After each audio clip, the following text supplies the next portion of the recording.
तो भाई मैंने कल एक परशुराम जी का स्टेटस पे फोटो लगाया था और उस पे लिखा था कि ईद मुबारक। तो कुछ बंदों को उससे प्रॉब्लम थी। तो भाई पहले तो मैं आपको क्लियर कर देता हूँ कि मेरे दिल में आपके प्रति ना तो कोई भी मतलब गलत भावना है और ना मैं मतलब आपको कुछ भी ऐसा कहना चाहता हूँ कि मतलब आपको बुरा लगे या फिर आपको मैं नीचा दिखाना नहीं चाहता हूँ। मेरी ऐसी कोई भी मेंटेलिटी नहीं है, ठीक है। मैं केवल बस बात करना चाहता हूँ जिस टॉपिक पे मैंने मतलब वो फोटो डाला था, तो आपने थोड़ा कमेंट किया उस पर। मैं नाम किसी का नहीं बताना चाहता, लेकिन कुछ बंदों ने मेरे को कमेंट किया कि आपने ये गलत किया, इसको स्टेटस को मतलब। तो फिर वो मैंने हटा दिया, क्योंकि मेरा मोटिव बिल्कुल भी ऐसा नहीं है कि मैं किसी के भी दिल को थोड़ा सा भी हर्ट करूं, ठीक है। तो मैंने वो तुरंत हटा दिया। बस मैंने एक छोटी सी कोशिश की थी दो धर्मों को थोड़ा सा मिलाने की, लेकिन शायद मैं उसमें कामयाब नहीं हो पाया। और हम राजनेताओं की राजनीति को नहीं समझ पाते हैं। ये राजनेताओं की राजनीति समझना बहुत जरूरी है भाई, क्योंकि ये लास्ट में पता है करते क्या है।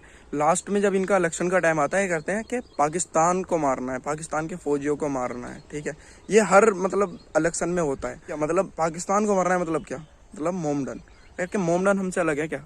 क्या वो इंसान नहीं है क्या? उनके जो माइंड है वो हमसे अलग है? वो सब बिल्कुल एक है। बस फर्क इतना है कि उनकी परवरिश अलग तरीके से हुई है, हमारी अलग तरीके से। उनका धर्म अलग है, हमारा धर्म अलग है, वो भी हमारे माइंड के थ्रू, ठीक है। बाकी परवरिश अलग है उनकी, हमारी परवरिश अलग है। और ऐसे तो भाई हमारी भी परवरिश बहुतों की अलग है। अब हमारे भी त्यागियों में त्यागी होते हैं, राजपूत होते हैं, और बहुत सारे मतलब आप जानते हो कास्ट सब अलग अलग होती हैं। कुछ बिछड़ी जाति की कास्ट होती है, तो मतलब बिछड़ी जाति तो हम भी अलग हैं सब। आप किसी से भी रिश्ता मत रखो, किसी को भी एक साथ मत रखो। मतलब अगर दो धर्मों को या किसी भी चीज़ को हम मिलाना चाहते हैं, तो भाई मैं आपको ये कहना चाहता हूँ कि आप उनको मिलाने में बिलीव रखो, हटाने में नहीं। क्योंकि कभी भी लड़ाई को जो ना बिचाना चाहिए, लड़ना नहीं चाहिए। और लड़ना वहाँ चाहिए जहाँ पे मतलब बदलाव हो। लड़ने के बाद कुछ मिले, यहाँ पे क्या मिलेगा? केवल एक दूसरे से यार लड़ने के, ईर्ष्या के कुछ नहीं मिलने वाला। ये राजनेताओं की राजनीति है जो हम पे की जा रही है, और कुछ नहीं है। बस हम इसको समझ नहीं पाते हैं, फ़र्क इतना है। और जहाँ तक बात है कि हिंदू और मोमडन की, तो भाई एक बात बताओ मेरे को, क्या पहले मोमडन या हिंदू अलग अलग थे? सब एक नहीं थे, सब एक थे। और मैं क्यों कर रहा हूँ भाई ऐसी बात? क्यों?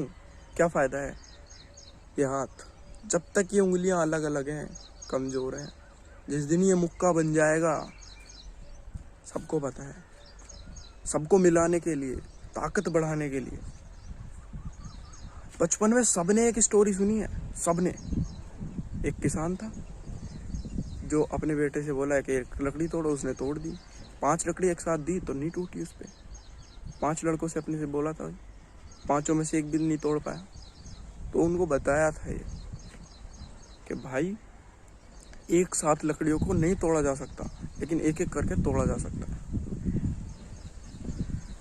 तो मैं बस इतनी सी बात कहना चाहता हूँ कि यार मिलकर रहोगे ना, तो इस दुनिया की कोई ताकत हमको नहीं रोक सकती। क्योंकि इंडिया अभी बहुत पीछे है, हम गुलाम रह चुके हैं।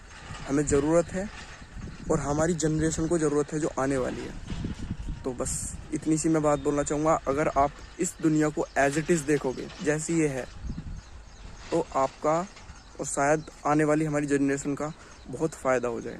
वरना जैसी चल रही है ज़िंदगी तो चलेगी। ये मत सोचिए कि देश किसका है, हमारा नहीं है, मेरा है। तो इस पे नज़र मैं रखूँगा, इसकी सेहत का ध्यान मैं रखूँगा। सेहत मतलब क्या? यही तो है सेहत। अपनी सेहत का मतलब ध्यान ये नहीं होता कि आप जिम करो। सेहत का ध्यान होता है कि आप कैसा खा रहे हो। तो भाई मैं बस इतना ही कहना चाहूँगा। और मैं फिर से लास्ट में एक बात बोलना चाहूँगा कि मेरा मोटिव बिल्कुल भी ऐसा नहीं था, मेरी इच्छा बिल्कुल भी ऐसी नहीं थी कि मैं किसी के भी दिल को हर्ट करूँ। अगर किसी को बुरा लगा हो तो मैं दिल से सॉरी चाहता हूँ।